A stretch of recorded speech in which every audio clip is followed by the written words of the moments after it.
everyone, I hope you're doing well. Today's video is on the Baker Mansion.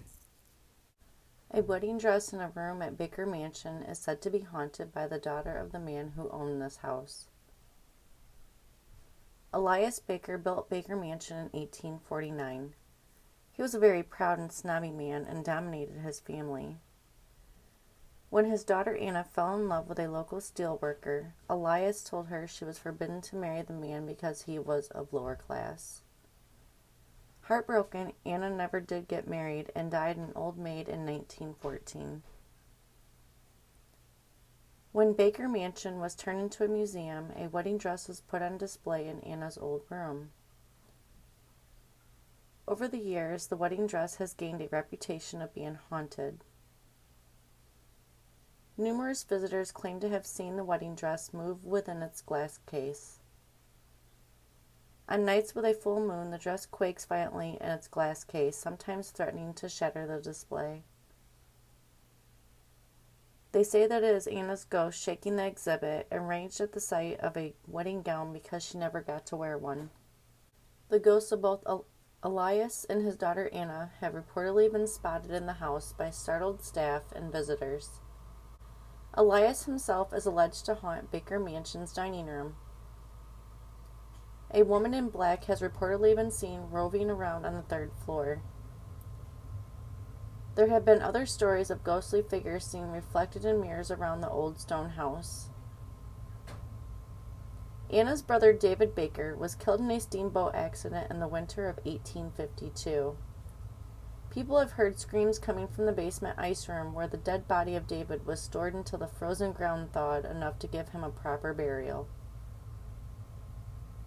Disastrous endings can only result from a disgruntled bride-to-be whose angry, overprotective, and powerful father has sent her intended love interest off packing, where he was never to be seen again,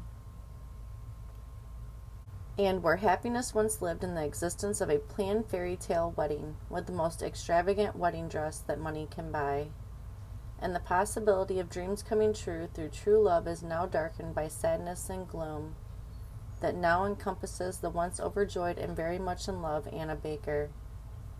Once her father took matters into his own hands and ended that entire affair.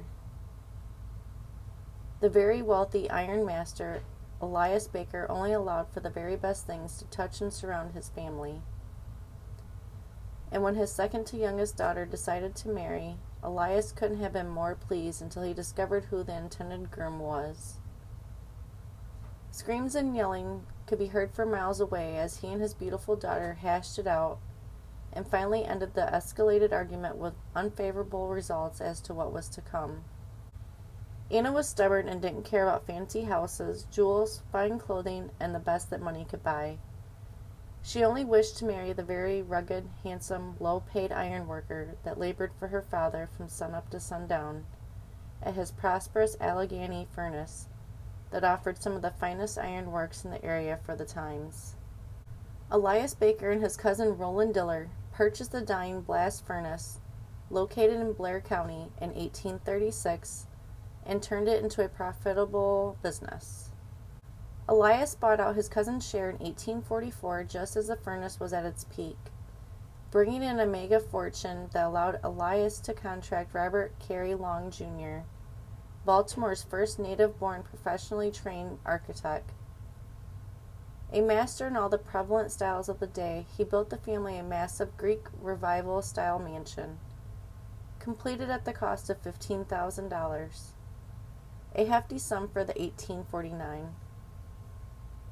The interior of the mansion is nothing short of exquisite with the decorative black walnut woodwork, massive fireplaces made from Italian marble, and imported hand-carved oak furniture from Belgium. The exterior shows off decorative ironwork fitting for an iron master. Sadly, Elias was in a state of financial ruins before the mansion was complete due to falling iron prices and high-end details that he felt the mansion must possess at any cost. Elias's wife, Hetty, understood love and all that it entailed, but her husband's strong convictions about whom his daughter should or should not marry prevailed over any belief that she carried herself. Anna was in love with only one man, and if she couldn't marry him, she would marry no one. Anna remained single for the rest of her life, and she held a deep bitterness towards her father that caused health ailments along with a sadness that was evident to anyone that dared to look at or speak to the once strikingly beautiful spinster.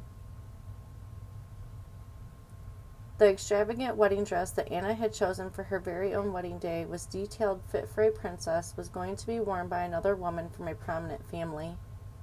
And she not only wore Anna's wedding dress on her special day, it was now become known as the Haunted Bell Wedding Dress.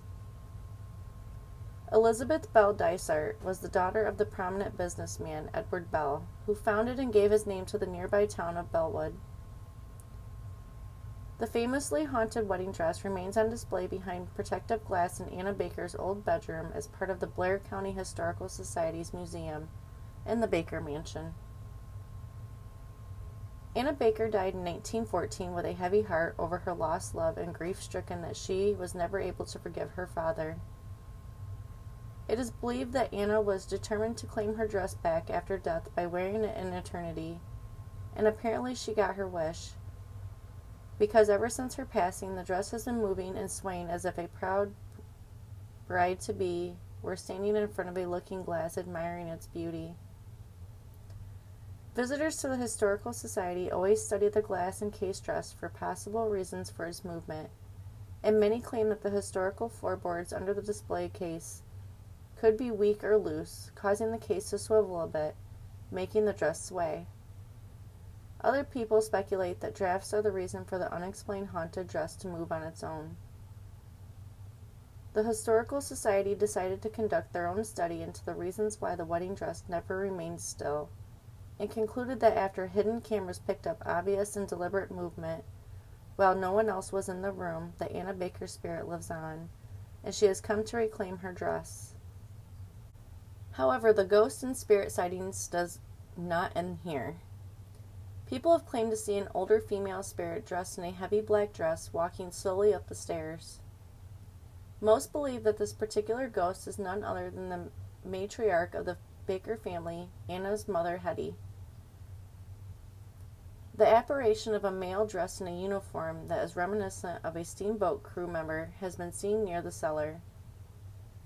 This spirit is believed to be Anna's older brother David, whose frozen lifeless body remained in the basement until the ground thawed so that he could receive a proper burial after being killed in a boating accident in 1852. Visitors to the museum, along with several staff members, have seen the ghosts of both Elias and Anna Baker. The bitter old maid has been lurking in the parlor and in the bedrooms on the second floor. Elias prefers to haunt the dining room area, and Anna's brother Sylvester enjoys banging his cane on the floor. This ghost is nothing short of a nuisance, and bangs away until he is noticed, and then he simply vanishes into thin air. Spectral forms and orbs have been caught on video when their obvious forms have reflected in the mirrors located in the mansion. Cold spots, moving furniture, eerie and unexplainable odors, and footsteps are all a part of the paranormal activity living at the mansion. A mystical music box plays at random hours, especially when no one is in the room. A police guard dog once brought along when the security system went berserk growled and carried on at absolutely nothing. At least nothing that the human eye could detect. Witnesses walking past the mansion late at night have reported ghosts that have absolutely no connection to the Baker family, as they appear to be from an entirely different era according to the garments that they are seen wearing. Visiting the mansion during a full moon reaps excellent benefits to ghost chasers, paranormal investigators, and anyone who enjoys a good scare. The wedding dress and the Baker ghosts are all now a permanent part of the Blair County Historical Society after they released the building in 1922 and opened it up to the public as a museum. Years of fundraising and strong community support allowed the county to purchase the Baker Mansion in 1941.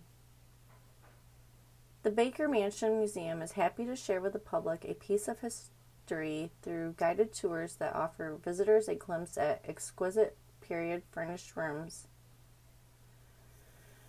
Historic exhibits covering transportation and the Civil War. Visitors will also learn about the leisurely activities that people enjoyed during a very different time in history. Thank you for watching today's video. If you liked the video, please give me a thumbs up. And if you would like to see more videos like this, please subscribe. What paranormal or crime-related mystery would you like to see next? I hope you all have a great day.